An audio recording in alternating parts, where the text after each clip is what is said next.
শুরু করছি আজকের গল্প হেমেন্দ্র কুমার রায়ের লেখা নিতান্ত হালকা মামলা। ফুরিয়ে গিয়েছে প্রাতরাশের পালা, সাঙ্গ হয়েছে সংবাদপত্র পাঠ।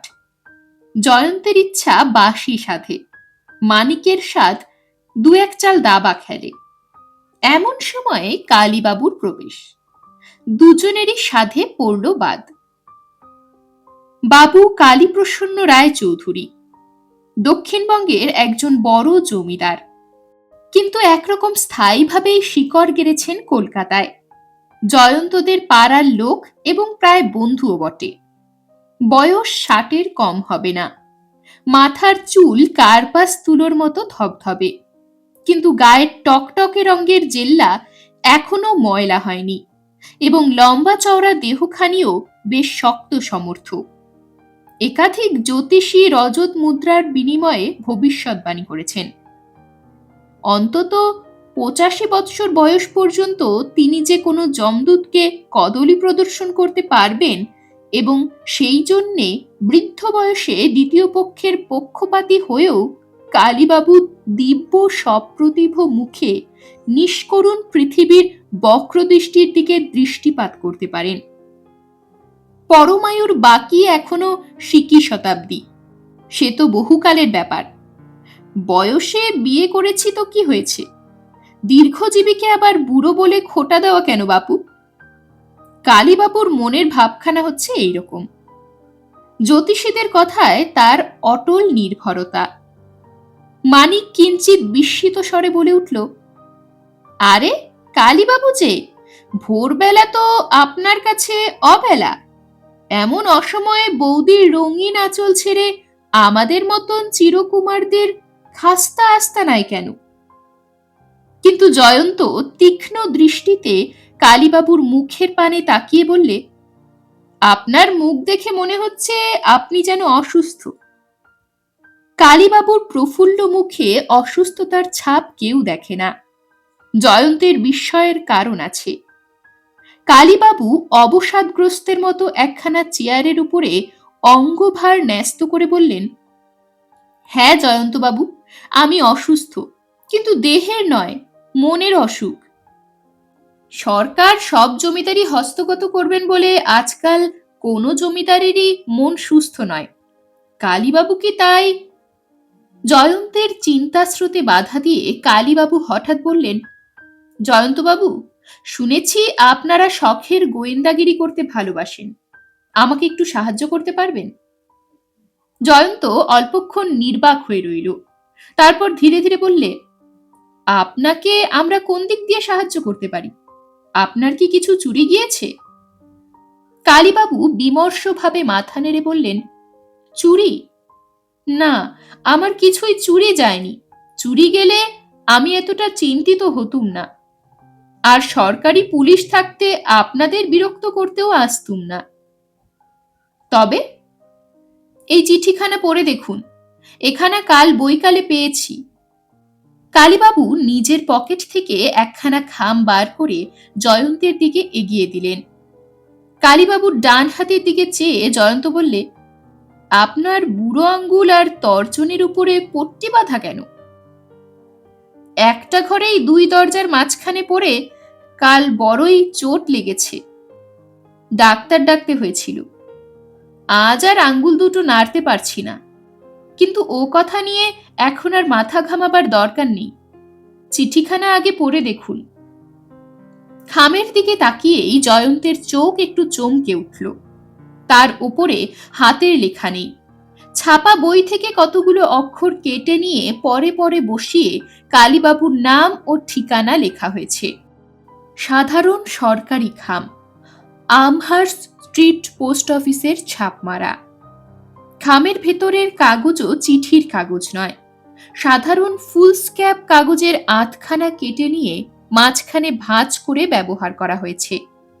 চিঠির কথাগুলো মুদ্রিত পুস্তকের অক্ষর কেটে নিয়ে বসানো। কথাগুলো এই, শ্রী কালীপ্রসন্ন রায় চৌধুরী সমীপেষু মহাশয়, আমার স্ত্রী মাধবী বিধবা নয়, আমি তার বৈধ স্বামী। এবং বলা বাহুল্য আজও বহাল তবিয়তে সশরীরে বিদ্যমান। স্বামী বর্তমান থাকতে হিন্দু স্ত্রীর দ্বিতীয়বার বিবাহ হতে পারে না, অথচ শুনছি আমার স্ত্রীকে আপনি আবার বিবাহ করেছেন। এটা যে গুরুতর অপরাধ, আশা করি আপনি তা স্বীকার করবেন। এই বিষয় নিয়ে আলোচনার জন্যে আমি শীঘ্রই আপনার সঙ্গে দেখা করব। ইতি নিবেদক শ্রী মোহিতোষ সেন। পত্রখানা পাঠ করে জয়ন্ত নীরবে কালীবাবুর মুখের পানে তাকিয়ে রইল। কালীবাবু বললেন, আমার বিবাহের ব্যাপার নিশ্চয়ই আপনার অজানা নেই। না, জয়ন্তের তা অজানা নেই। ব্যাপারটা হচ্ছে এই, নিঃসন্তান অবস্থায় কালীবাবুর প্রথম সহধর্মিণী পরলোকে গমন করেন 1940 খ্রিস্টাব্দে। বিপুল বিত্তের মালিক হয়েও সন্তানের অভাবে কালীবাবুর দুঃখের সীমা ছিল না। তার তারাপ্রসন্ন নামে এক ভ্রাতুষ্পুত্র আছে বটে, কিন্তু তার নাম তিনি মুখেও আনেন না। সে হচ্ছে মদ্যপ, জুয়ারি ও অকর্মণ্য। নিজের সমস্ত সম্পত্তি অনায়াসে উড়িয়ে দিয়েছে খোলামকুচির মতো, এবং কালীবাবুও তাকে আর নিজের বাড়িতে ঠাঁই পর্যন্ত দিতে রাজি নন। যোগ্য উত্তরাধিকারীর অভাবে তার জীবন হয়ে উঠেছিল অশান্তিময়।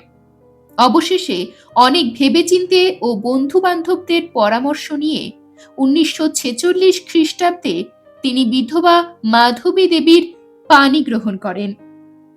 তখন মাধবীর বয়স 20 বৎসর এবং কালীবাবু 50-এর কোঠা পার হয়ে গিয়েছেন। সুতরাং বর কন্যার এই মিলন যে রাজজটক বলে গণ্য হয়নি সে কথা বলা বাহুল্য। ভার্যার সার্থকতা পুত্রের জন্যই। অনেকের কাছে শাস্ত্রবাক্য আউড়ে কালীবাবু তা প্রমাণ করতে চেয়েছিলেন বটে, কিন্তু শাস্ত্রের নির্দেশ পালনের জন্যই যে তিনি পুনর্বিবাহ করতে চেয়েছিলেন এটা একেবারে পূর্ণ সত্য না হতেও পারে। কেবল যুবতী নয়, মাধবী ছিল পরমা সুন্দরী।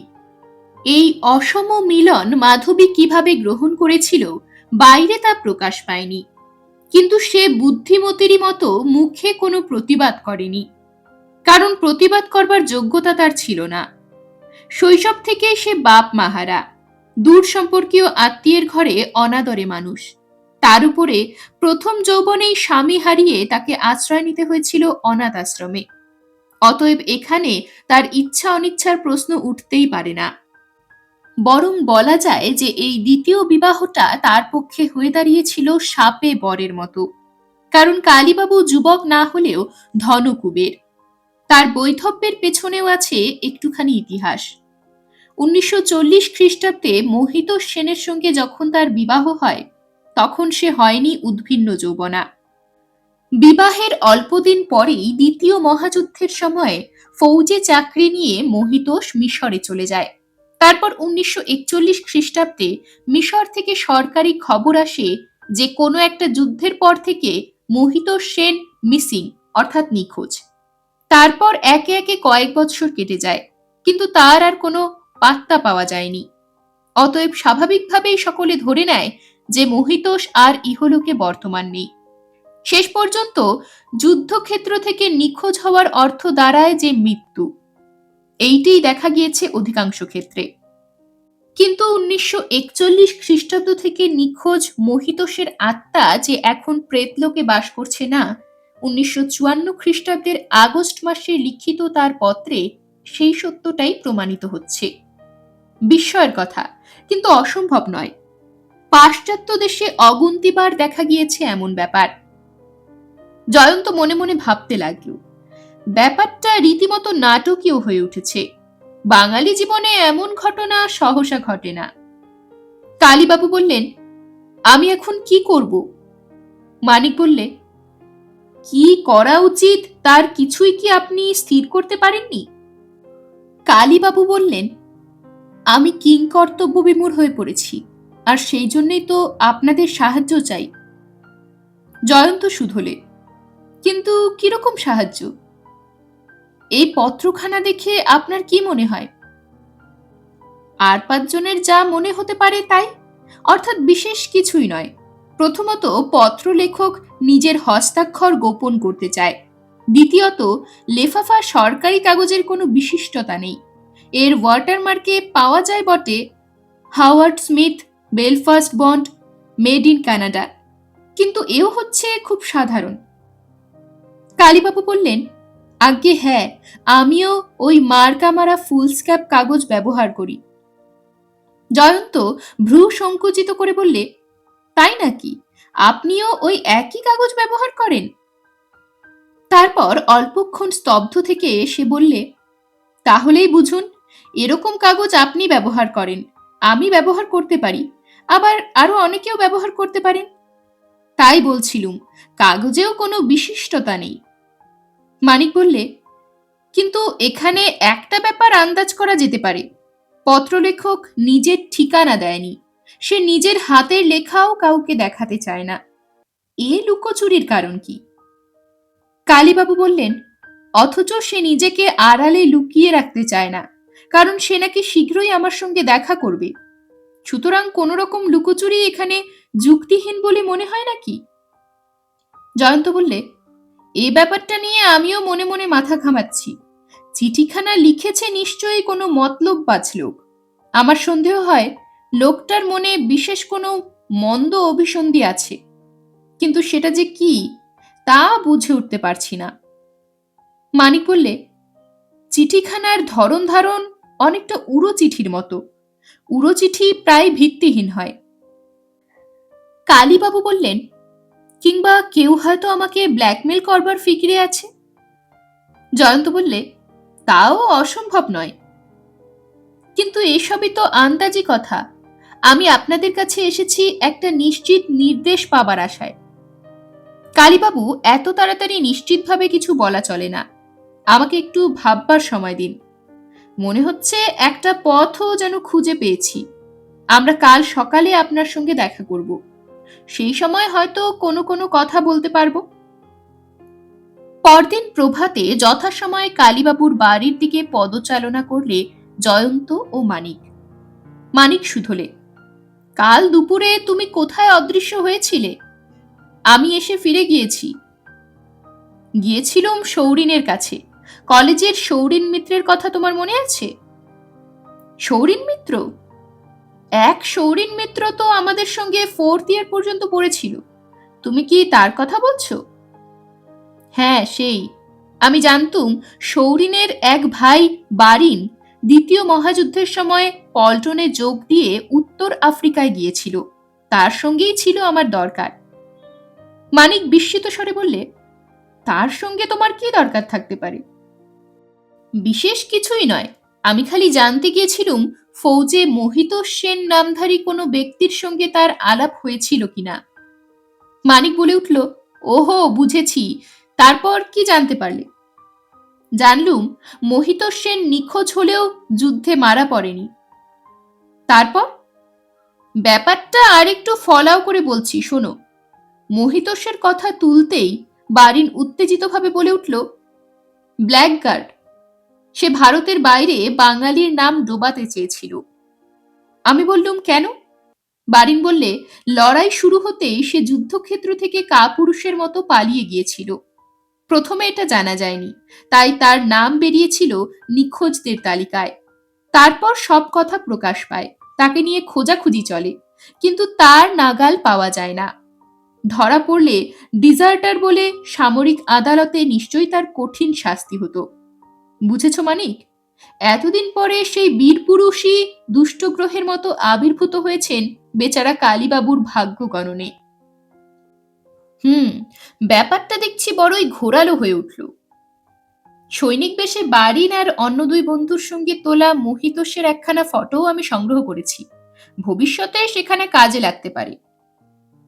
বিশেষ কাজে লাগবে বলে মনে হয় না। ভারত আজ স্বাধীন, আর মোহিতোষ ছিল ইংরেজ আমলের সেপাই। ডিজার্টার বলে এখন কেউ তাকে গ্রেপ্তার করতে চাইবে কি? বোধহয় না, আর সেই জন্যই তো এতদিন পর এই কাপুরুষ আত্মপ্রকাশ করতে সাহসী হয়েছে। কিন্তু একটা প্রশ্নের জবাব খুঁজে পাচ্ছি না। আত্মপ্রকাশ করতে উদ্যত হয়েও সে নিজের ঠিকানা আর হাতের লেখা লুকোতে চায় কেন? ঠিক বলেছ, এর মধ্যে যেন কোনো শয়তানির ইঙ্গিত পাওয়া যায়। এখন এ কথা চাপা দাও, এই আমরা কালীবাবুর বাড়ির কাছে এসে পড়েছি। জয়ন্ত ও মানিক সচমকে দেখলে কালীবাবুর দরজার সামনে ছোট্ট এক জনতা, তার মধ্যে আবিষ্কার করা যায় একাধিক লাল পাগড়িকেও। মানিক সবিস্ময়ে বললে, এখানে আবার পুলিশ হাঙ্গামা কেন? ঠিক সেই সময় বাড়ির ভেতর থেকে বেরিয়ে এলেন ইন্সপেক্টর ভূপেন চক্রবর্তী। মেদ দোষাক্রান্ত, কিন্তু দশাসই চেহারা, ভারিক্কে চালচলন, উপরিতন কর্মচারী ছাড়া দুনিয়ার আর সকলের প্রতি দৃষ্টিপাত করেন কৃপালু নেত্রে। জয়ন্ত ও মানিক তাকে চিনত, কারণ কোনো কোনো মামলায় তাদের পুরাতন বন্ধু ও পরামর্শপ্রার্থী ডিটেকটিভ ইন্সপেক্টর সুন্দরবাবুর সঙ্গে ভূপেনবাবুর দেখা পাওয়া গিয়েছে কয়েকবার। তাদের দেখেই ভূপেনবাবু বলে উঠলেন, আরে আরে, এ কি ব্যাপার? মরা পড়তে না পড়তেই শকুনের টানক না রে? জয়ন্ত অপ্রসন্ন কণ্ঠে বললে, মশায়ের উপমাটার অর্থ বুঝলুম না। অর্থটা কি এতই দুর্বোধ্য? হা হা হা। কিন্তু গোড়াতেই জেনে রাখুন মশাই, সুন্দরবাবুর মতো আমি আপনার সাহায্য প্রার্থী নই। নিজের মামলার ভার আমি নিজেই বহন করতে পারি। আর তাছাড়া এটা একটা মামলার মতোই মামলা নয়, এ হচ্ছে নিতান্ত হালকা মামলা, যে কোনো শিশুও এর তদবির করতে পারে। জয়ন্ত বললে, আপনি কি সব বাজে বকছেন? আমরা কোনো মামলার ভার নেবার জন্য এখানে আসিনি। কালীবাবু ডেকেছেন, তাই আমরা এসেছি। আমরা তার বন্ধু। কালীবাবু আপনাদের ডেকেছেন? কিন্তু তিনি এখন কোথায়? কেন, তিনি কি বাড়িতে নেই? বাড়িতেও নেই, পৃথিবীতেও নেই। মানে? কাল রাত্রে তিনি আত্মহত্যা করেছেন। এই অপ্রত্যাশিত সংবাদে জয়ন্ত ও মানিক একেবারে স্তম্ভিত হয়ে গেল। তাদের মন একথা বিশ্বাস করতে চাইল না, এবং তাদের মৌন মুখের ওপরেও ফুটে উঠল সেই মনের কথা। ভূপেনবাবুর শিক্ষিত দৃষ্টি সেই কথাটা বুঝতে ভুল করলে না। ওষ্ঠাধর টিপে মৃদু হেসে তিনি বললেন, যা ভাবছেন তা নয়। কালীবাবু যে আত্মহত্যা করেছেন তাতে আর একটুও সন্দেহ নেই। ততক্ষণে জয়ন্ত নিজেকে সামলে নিয়েছে। কালীবাবুর অভাবনীয় অপঘাতের সংবাদ পেয়ে সাধারণ লোকের মতো তারও মন প্রথমটা আচ্ছন্ন হয়ে গিয়েছিল বটে, কিন্তু তারপরই জাগ্রত হয়ে উঠল তার তীক্ষ্ণ ধার নিশীথ গোয়েন্দা বুদ্ধি। যে কোনো পরিস্থিতির মধ্যে যা থাকে সর্বদাই অবিচল ও অবিভ্রান্ত। সে বেশ সহজভাবেই বললে, মৃতদেহ কি এর মধ্যেই সরিয়ে ফেলা হয়েছে? না, উপরওয়ালাদের আদেশের অপেক্ষা করছি।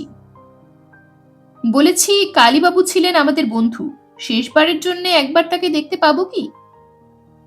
আবার ঠোঁট টিপে একটু হেসে ভূপেনবাবু বললেন, এসব জায়গায় বাইরের বাজে লোকের প্রবেশ নিষেধ, তবে আপনি পরিচিত ব্যক্তি, অতএব আমার আপত্তি নেই।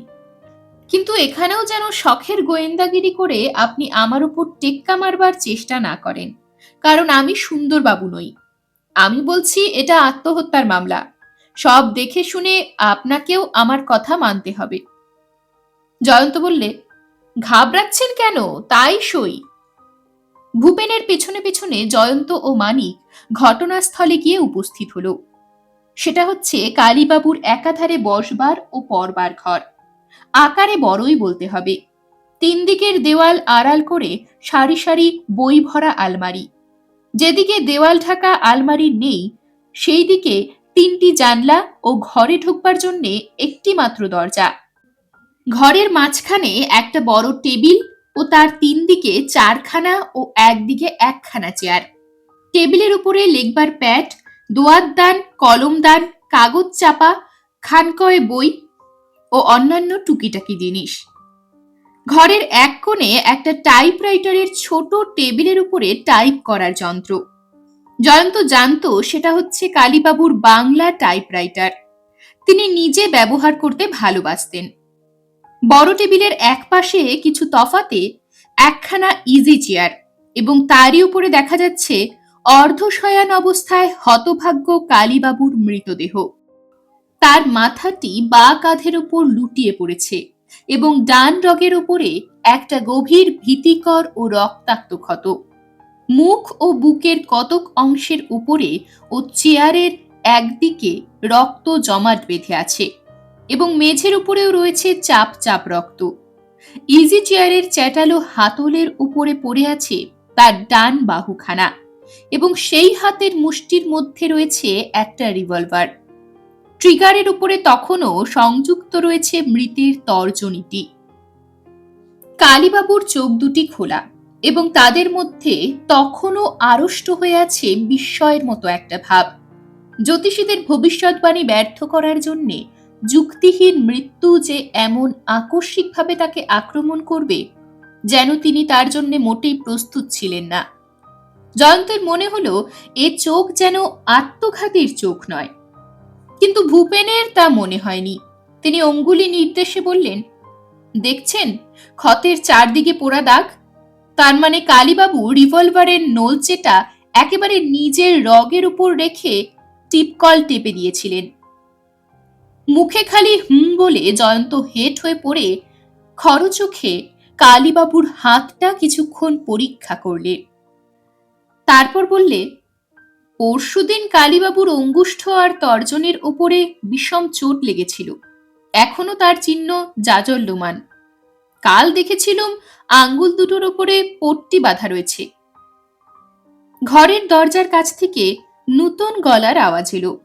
রিভলভারের ঘোড়া টেপবার আগে কালীবাবু নিশ্চয়ই সেটা খুলে ছুঁড়ে ফেলে দিয়েছিলেন। ওই দেখুন, ঘরের কোণে ব্যান্ডেজটা এখনো পড়ে রয়েছে। দরজার কাছে দাঁড়িয়ে রয়েছে একটি মূর্তি। বয়স হবে ৩৫-৩৬, রং উজ্জ্বল, মুখশ্রী বিশেষত্ব বর্জিত হলেও দেখতে মন্দ লাগে না। মাথায় পরিপাটি করে আঁচড়ানো লম্বা চুল, জোড়া ভুরু, ওষ্ঠের উপরে চার্লি চ্যাপলিন গোঁফ। ডান গালে একটা বড় আঁচিল সহজেই চোখে পড়ে। জামা কাপড় বাবুয়ানার পরিচয় দেয়। দেহ দীর্ঘ ও বলিষ্ঠ। জয়ন্ত জিজ্ঞাসু চোখে ভূপেনের দিকে দৃষ্টিপাত করলে। ভূপেন বললে, ইনি হচ্ছেন মতিলাল মজুমদার, কালীবাবুর প্রাইভেট সেক্রেটারি। বাসা এই বাড়িতেই। কাল রাত 11টার সময় রিভলভারের শব্দ শুনে ছুটে এসে উনি প্রথম জানতে পারেন কালীবাবু আত্মহত্যা করেছেন। মতিলালের মুখের পানে এক দৃষ্টিতে তাকিয়ে ভূপেনের জবানিতে জয়ন্ত তার পরিচয় শ্রবণ করলে। তারপর তার নমস্কারের উত্তরে প্রতি নমস্কার করে সে ঘরের কোণে এগিয়ে গিয়ে মেঝের উপর থেকে তুলে নিলে পরিত্যক্ত ব্যান্ডেজটা। ব্যান্ডেজের খানিকটা অংশ রক্তের ছোপে আরক্ত। জয়ন্তের দুই চক্ষু উজ্জ্বল হয়ে উঠল। সে ফিরে মানিকের সঙ্গে দৃষ্টি বিনিময় করলে। তারপর ধীরে ধীরে বললে, ভূপেনবাবু, আত্মহত্যার কোনো কারণ আপনি আবিষ্কার করতে পেরেছেন কি? যেন কেল্লা ফতে করেছেন এমনি ভাব দেখিয়ে ভূপেনবাবু বললেন, পেরেছি বই কি। এই চিঠিখানা দেখুন, এখানা ছিল বড় টেবিলটার উপরে। এই একখানা চিঠি আত্মহত্যার পক্ষে যথেষ্ট। সেই চিঠি ছাপার অক্ষর কেটে নিয়ে যা লেখা হয়েছে। জয়ন্ত চিঠিখানা যেন দেখেও দেখল না। বললে, আর কোনো সূত্র পেয়েছেন? পেয়েছি বই কি, সবচেয়ে বড় সূত্র। এদিকে আসুন। ভূপেনবাবুর মুখে মহা গাম্ভীর্যের ভাব। ভূপেনবাবু কয়েক পদ অগ্রসর হয়ে বাংলা টাইপরাইটারের টেবিলের পাশে গিয়ে দাঁড়িয়ে বললেন, দেখুন। তখনও টাইপরাইটারের সঙ্গে সংলগ্ন রয়েছে একখানা টাইপ করা কাগজ। জয়ন্ত মুখ নামিয়ে পাঠ করলে, সধবাকে আমি বিধবা ভেবে বিবাহ করেছি। মাধবীর শাস্ত্রসম্মত স্বামী আবার ফিরে আসছে। এরপর সমাজে আমার আর মুখ দেখাবার উপায় থাকবে না। এই লজ্জা ও অপমানের কবল থেকে নিস্তার পাবার জন্যে আজ আমি এই পত্র লিখেই আত্মহত্যা করব এবং এর জন্যে আর কেহ দায়ী হবে না। ইতি শ্রী কালীপ্রসন্ন রায়চৌধুরী। জয়ন্ত টাইপরাইটার যন্ত্রটা ধরে নাড়াচাড়া করে মিনিট খানেক স্তব্ধ হয়ে দাঁড়িয়ে কি ভাবতে লাগলো। তারপর পকেট থেকে রূপোর শামুকের মতো দেখতে নস্যদানটা বের করে এক টিপ নস্য গ্রহণ করলে। গোড়া থেকেই মানিক এই অভাবিত আত্মহত্যার ব্যাপারটা স্বাভাবিক বলে গ্রহণ করতে পারেনি। উড়ো চিঠির সত্যতা সম্বন্ধে কালীবাবুর নিজেরই সন্দেহ ছিল এবং সেই জন্যই তিনি তাদের সঙ্গে পরামর্শ করতে গিয়েছিলেন। কিন্তু সেই সন্দেহ নিরসন না করেই তিনি যে আত্মহত্যা করবেন তার প্রকৃতি এতটা দুর্বল ছিল না। বিশেষত কালীবাবু ছিলেন যেন জীবন জোয়ারের মূর্তিমান উচ্ছ্বাস। নিখিল বিশ্বের পরিপূর্ণ আনন্দ আশ মিটিয়ে উপভোগ করবার জন্যে তার চিত্তে ছিল একটা প্রবল আকাঙ্ক্ষা। এত সহজে দুর্ভাগ্যকে মেনে নিয়ে আত্মহত্যা করবার মানুষ তিনি ছিলেন না। তার বিশ্বাস জয়ন্ত এই কথা জানে এবং মানে। জয়ন্ত হঠাৎ এখন নস্য নিলে কেন? বহু মামলায় মানিক বারংবার লক্ষ্য করেছে সপক্ষে কোনো মূল্যবান সূত্র পেলেই জয়ন্ত খুশি হয়ে নস্য না নিয়ে পারে না। ওই টাইপরাইটারটা নেড়েচেড়ে সে এমন কি আনন্দজনক সূত্র আবিষ্কার করলে? কিন্তু জয়ন্তের মুখ দেখে এ প্রশ্নের কোনো উত্তরই পাওয়া যায় না। তার মুখ একেবারেই কালীঘাটের পটে আঁকা মূর্তির মতো ভাবহীন। মুরব্বীর মতো মস্তক সঞ্চালন করতে করতে ভূপেনবাবু বললেন, কি জয়ন্তবাবু, এখন কি ভাবছেন? যা বললুম তাই তো? কালীবাবু নিশ্চয়ই আত্মহত্যা করেছেন। এটা হচ্ছে নিতান্ত হালকা মামলা। রূপর নস্যদানটা পকেটস্থ করে জয়ন্ত বললে, আজ্ঞে হ্যাঁ, আপনার কথাই ঠিক, এটা নিতান্ত হালকা মামলা। ভূপেনবাবু বললেন, তাহলে এই রক্তাক্ত দৃশ্যের সামনে দাঁড়িয়ে আমরা খামোখা আর মেজাজ খারাপ করি কেন? বাইরে চলুন। তাই চলুন, বাইরে গিয়ে মতিবাবুর কাছ থেকে আমি দু একটা কথা জানবার চেষ্টা করব। আশা করি ওর আপত্তি হবে না। মতিলাল দ্বিধাহীন কণ্ঠে বললে, বিলক্ষণ, আপত্তি আবার কিসের?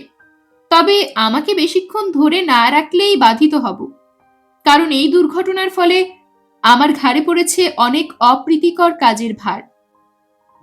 মতিবাবু, আপনি কালীবাবুর প্রাইভেট সেক্রেটারির কাজ করছেন কতদিন? 3 বৎসর। কালীবাবু নিজের সাংসারিক ব্যাপার নিয়ে আপনার সঙ্গে আলোচনা করতেন? আজ্ঞে হ্যাঁ, আমার উপরে ছিল তার অটল বিশ্বাস। কেবল সাংসারিক নয়, সমস্ত বৈষয়িক ব্যাপার নিয়েই আমার সঙ্গে তিনি পরামর্শ করতেন।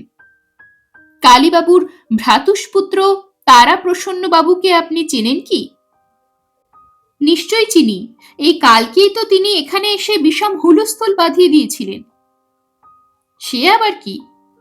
কালীবাবুর সঙ্গে তার ভয়ানক ঝগড়া হয়েছিল। আমি সেখানে হাজির না থাকলে খুড়োকে তিনি নিশ্চয়ই মেরেই বসতেন। কেন?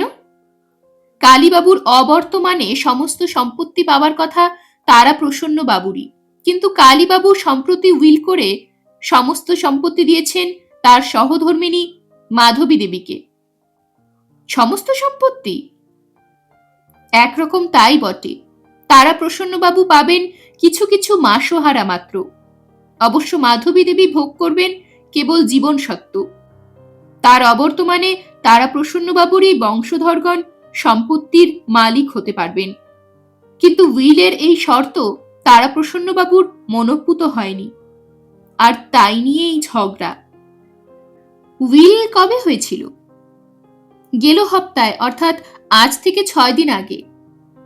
এই সময় বাড়ির ভেতর থেকে একজন দাসী মতিলালের সামনে এসে বললে, মা ঠাকুরন আপনাকে ডাকছেন। মতিলাল বললে, শুনলেন তো, আমার তলব পড়েছে। কর্তা গিন্নি দুজনেরই আমাকে না হলে চলে না। বেশি বিশ্বস্ত হবার মানেই হচ্ছে বেশি খাটুনি খেটে মরা। মা ঠাকুরন কে? মাধবী দেবী। বেশ, আপনি আসুন, আমার আর কিছু জানবার নেই।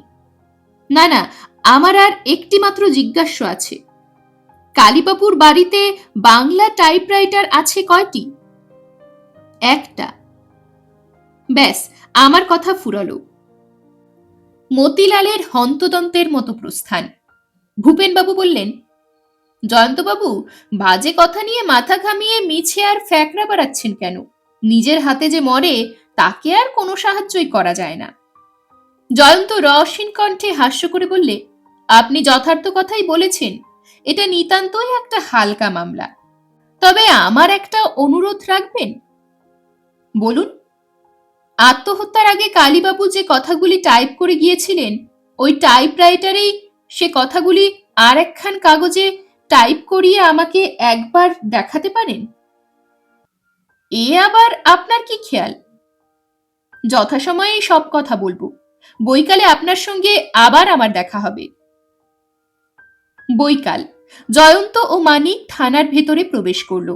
তাদের দেখেই ভূপেনবাবু টেবিল চাপড়ে বলে উঠলেন, আরে জয়ন্তবাবু, আপনি এ আবার কি গোল বাঁধালেন?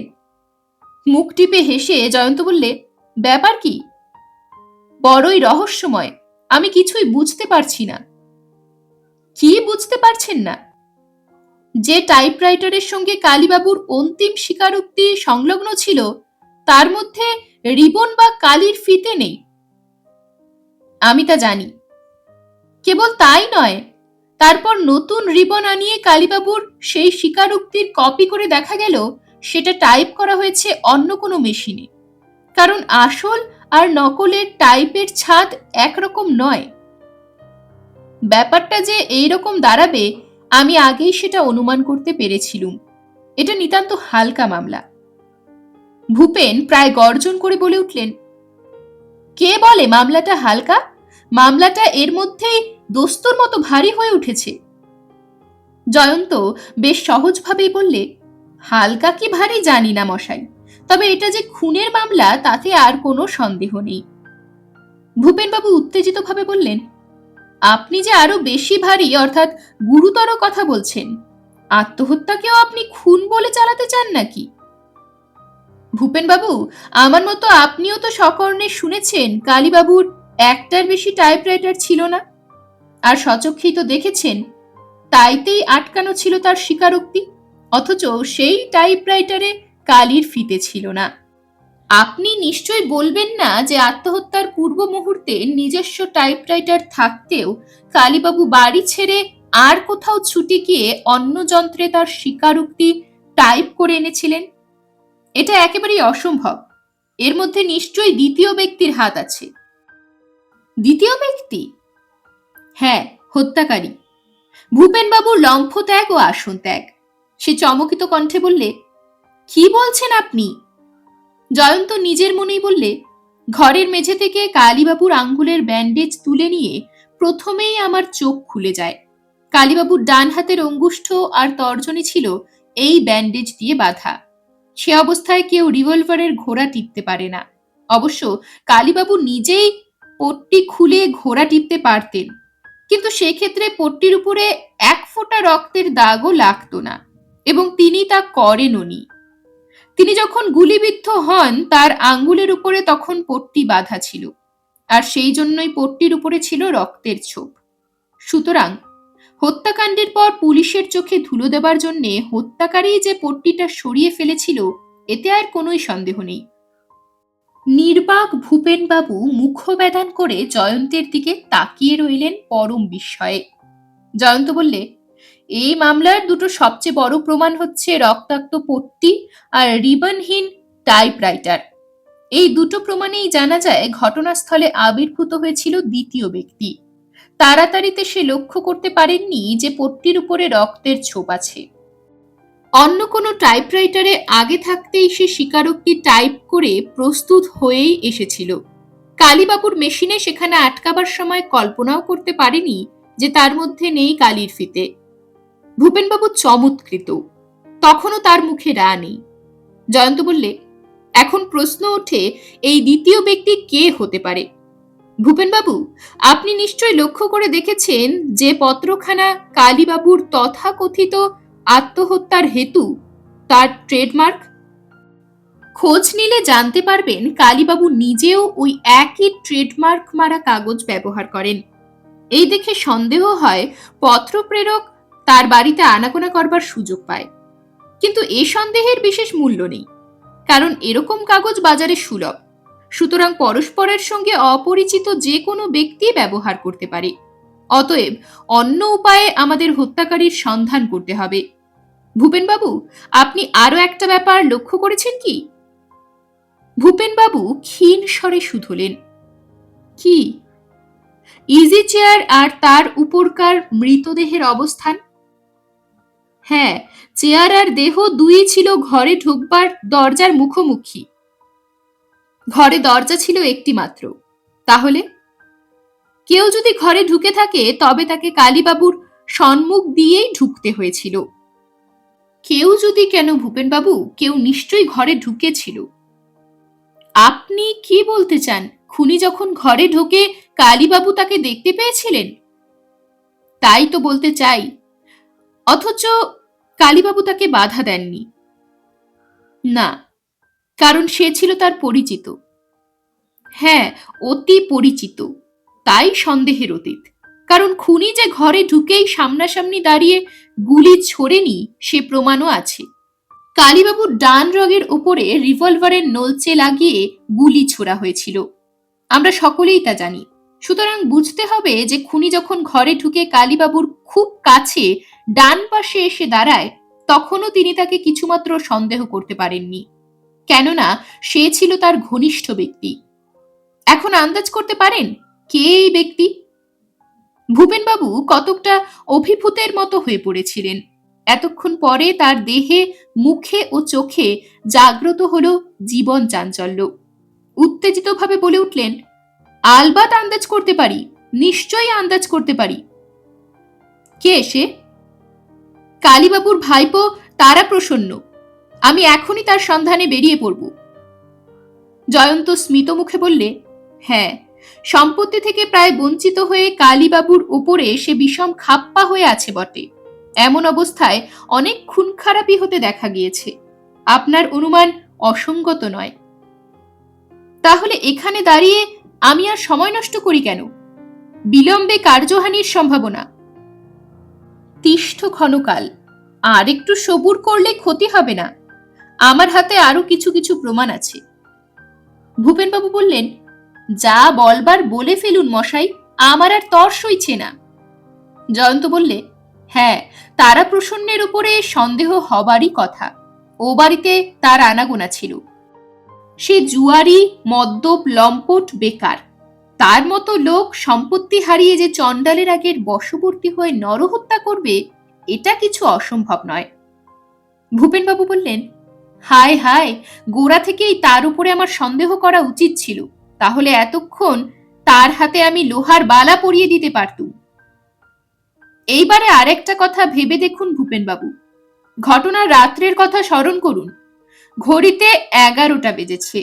দরজার দিকে মুখ করে কালীবাবু ইজি চেয়ারের উপরে বসে আছেন। এমন সময় যে তারাপ্রসন্ন খানিক আগে মারমুখ হয়ে তার সঙ্গে ভীষণ ঝগড়া করে গেছে, সে হঠাৎ ঘরের ভেতরে এসে ঢুকল। আপনি যদি কালীবাবু হতেন এ অবস্থায় পড়লে কি করতেন? উঠে তারাপ্রসন্নকে তেড়ে মারতে যেতুম, নয়তো দূর দূর করে তাড়িয়ে দিতুম, নয়তো থাক, ওতেই চলবে। কিন্তু কালীবাবু ওসব কিছুই করেননি।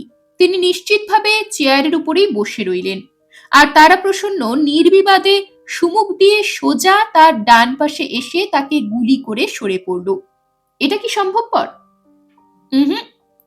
তাহলে বেশ বোঝা যাচ্ছে তারাপ্রসন্ন হত্যাকারী নয়। ভূপেনবাবু দস্তুর মতো মুষড়ে পড়ে বললেন, আপনি তো সাংঘাতিক লোক মশাই। এই টেনে তোলেন আকাশে, এই ঠেলে ফেলেন পাতালে। জয়ন্ত অবিচলিত ভাবে বললে, আপনি মোহিত সেনের কথা ভুলে যাচ্ছেন কেন? ভুলিনি, কারুকেই ভুলিনি, কিন্তু তার সঙ্গে এই খুনের কি সম্পর্ক? চিঠিতে সে নিজের ঠিকানা আর হাতের লেখা গোপন করেছে। কালীবাবু তাকে নিশ্চয়ই চিনতেন। ওরকম গোপনতার মানে হয় না। কালীবাবু বেঁচে থাকলে সে যে নিজেই তার সঙ্গে দেখা করতে আসতো, এটাও ভুলবেন না যেন। হ্যাঁ, পরে সত্যই দেখা করতে সে এসেছিল, হত্যার সংকল্প নিয়ে। কিন্তু সে চিঠিখানা লিখেছিল অন্য উদ্দেশ্যে। কি উদ্দেশ্যে? ওই চিঠির সঙ্গে কালীবাবুর মৃতদেহ আবিষ্কৃত হলে সকলেরই দৃঢ় বিশ্বাস হবে কালীবাবু আত্মহত্যা করেছেন। দৈবগতিকে তদন্তে কেউ আসল ব্যাপার সন্দেহ করলেও সে থাকবে নিরাপদে, কারণ পত্রে তার হাতের লেখা বা ঠিকানা নেই। ভূপেনবাবু হতাশভাবে বললেন, এ যে 20 বাও জলের নিচে পড়লুম রে বাবা। যাকে জানি না চিনি না তাকে ধরবো কেমন করে? ভূপেনবাবুর হাতে একটা ফটো গুজে দিয়ে জয়ন্ত বললে, বন্ধুদের সঙ্গে সদল বলে এই দেখুন মহিতোষকে। ডান দিক থেকে দ্বিতীয় ব্যক্তি হচ্ছে আপনার আসামি। চিনতে পারেন? ছবির উপরে চোখ বুলিয়ে ভূপেনবাবু ঘাড় নেড়ে বললেন, মোটেই না। জয়ন্ত আর একখানা ছবি দেখিয়ে বলল, এর মধ্যে মহিতোষের মূর্তি এনলার্জ করে দেখানো হয়েছে। ছোট ছবিতে ওর মুখের খুঁটিনাটি ভালো করে বোঝা যাচ্ছিল না। মহিতোষের দাড়ি গোঁফ কামানো ছিল, কেবল আমি শখ করে তার নাকের তলায় ছোট্ট একজোড়া গোঁফ এঁকে দিয়েছি। এখন বলুন তো মশাই, ওই গোঁফ, ওই জোড়া ভুরু আর ডান গালের ওই আঁচিল আপনি এর আগে আর কারো মুখে দেখেছেন কিনা? ভূপেনবাবু দুই চক্ষু ছানা বড়ার মতো করে তুলে বললেন, আরে, এ যে মতিলাল মজুমদার, কালীবাবুর প্রাইভেট সেক্রেটারি। তাহলে এবার চিনতে পেরেছেন? উত্তম। হ্যাঁ, মতিলালই হচ্ছে খুনি এবং মহিতোষ সেন। নাম ভারিয়ে সে কালীবাবুর কাছে চাকরি নিয়েছিল। কালীবাবুর স্ত্রীর সঙ্গে এই ব্যাপারে তার যোগসাজশ থাকতেও পারে, না থাকতেও পারে। তবে মাধবী দেবী যে তার পূর্ব স্বামীকে চিনতে পেরেছিলেন সে বিষয়ে কোনো সন্দেহ নেই। কালীবাবুকে ইহলোক থেকে বিদায় নিতে হতো অনেকদিন পূর্বেই, কিন্তু মাত্র 6 দিন আগে উইলে মাধবীকে জীবন সত্য দিয়ে তিনি নিজের মৃত্যুকে ঘনিয়ে এনেছিলেন নিজেই। এখন আপনার কর্তব্য আপনি করুন ভূপেনবাবু, আপাতত বিদায় মাগে শখের গোয়েন্দারা। জয়ন্তের 2 হাত চেপে ধরে উচ্ছ্বসিত কণ্ঠে ভূপেনবাবু বললেন, স্বীকার করি আপনি হচ্ছেন অতুলনীয়। জয়ন্ত হাসি মুখে বললে, কিছু না কিছু না, সত্যই এটা নিতান্ত হালকা মামলা, নইলে এত সহজে কিনারা হতো না। তবে ব্যান্ডেজ আর টাইপরাইটার নিয়ে ভ্রম না করলে, মতিলালকে মহিতোষ বলে চিনতে পারলেও কেউ তার কিছুই করতে পারত না। সে ধরা পড়ল খালি সামান্য অসাবধানতার জন্যই। চলে এসো মানিক, এখন ভূপেনবাবু যাবেন মহিতোষের খোঁজে। এরকমই আরো সব গল্প পেতে চ্যানেলটিকে সাবস্ক্রাইব করে দেবেন। আর গল্পটি যদি ভালো লেগে থাকে তাহলে লাইক, শেয়ার আর কমেন্ট করে দেবেন।